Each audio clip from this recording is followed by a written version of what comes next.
Máis dun cento de peregrinos desembarcaron este mediodía nos portos deportivos de Escarabote e Cabo de Cruz, no marco da travesía Navega o Camiño. Partiron o día 6 de xuño dende o porto francés da Rochelle, percorrendo 700 millas náuticas para realizar o Camiño de Santiago a vela. Llevamos 110 peregrinos del mar, como nosotros solemos llamarlos.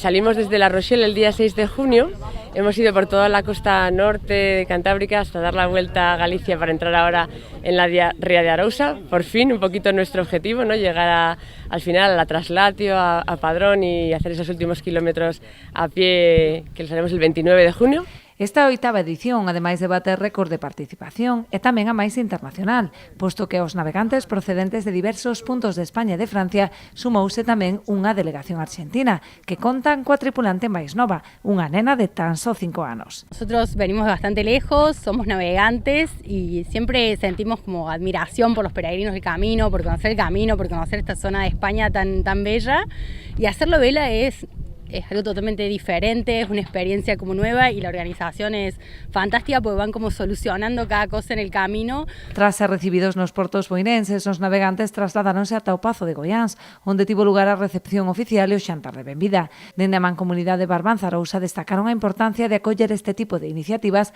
para dar a coñecer os atractivos da comarca e potenciar o Camiño de Santiago a través do turismo náutico. Ahora, unha vez que xuntemos a todas as embarcacións, procedemos a trasladarnos en bus hasta o Pazo de Goiáns, onde vamos a desgustar ali dunha comida de produtos do entorno do Barbanza e, bueno, é unha promoción máis do noso turismo náutico para a comarca.